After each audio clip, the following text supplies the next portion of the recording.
Hi everyone. I just wanted to share with you on this Sunday about a book in the Bible that I've been reading, which is Joshua.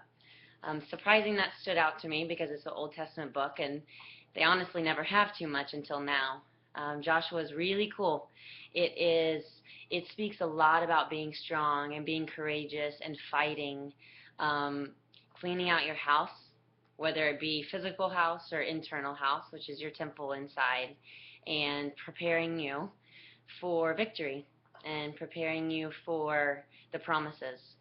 So I found it really cool and interesting when I was rereading the chapter of Joshua 1.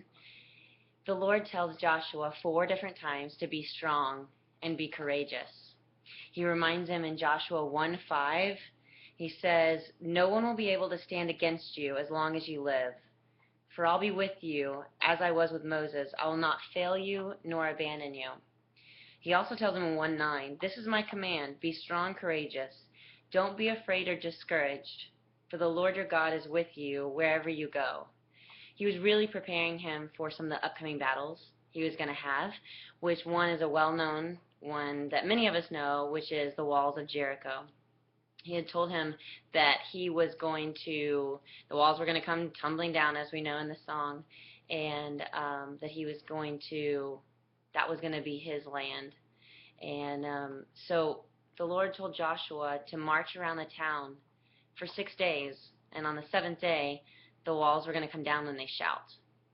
So he gathered up his army, and they marched around the town silently for 6 days, hanging on to the promise that the Lord had spoken to Joshua. Joshua held on to it, and of course the warriors and the army that he had with them did too. They filed in the order that the Lord had said, with the tribes and the people in front and all, just like the Lord had said. They marched around silently for 6 days. And I found that really interesting because the Lord didn't let a brick come down on day 3 and say on day 5, "You're almost there. You only have one more day. Hang on." He said nothing, completely silent. And Joshua and the army just kept doing as they were told, 5, 4, however many days prior, silent. So there was no heads up, it's about to happen. And of course, on the 7th day, they shouted, and the walls came down, thank goodness. And the promise, of course, was true. But what I'm getting at is so often we can give up on day 4. We can give up on day 5 because we see and hear nothing. No encouragement has happened. Nothing big has happened, but we give up. But you might be on day 4. You might be on day 6, and tomorrow's your day. Maybe it's not a physical tomorrow. Maybe tomorrow is next month, wherever that is, but we give up so early, whether it is in our health because it's just hard. We give up in our business because it's just difficult.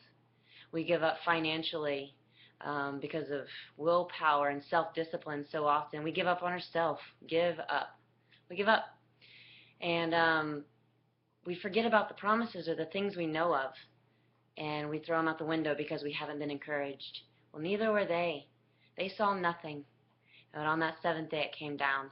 So I just wanted to send out an encouragement and a reminder to be strong, be courageous. Don't stop on day 3, and don't stop on 6. I heard a great sermon from Elevation Church it said, don't stop on 6. So just to recap on that, or to piggyback on that, don't stop on 6.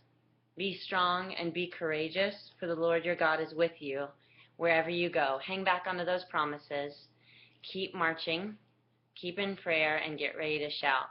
And shout now, shout tomorrow, because the promises come true. If you believe in the Word of God, every one of it is true. So be strong and be courageous this week. Step out in faith, get out of your comfort zone, and do something new. So thanks.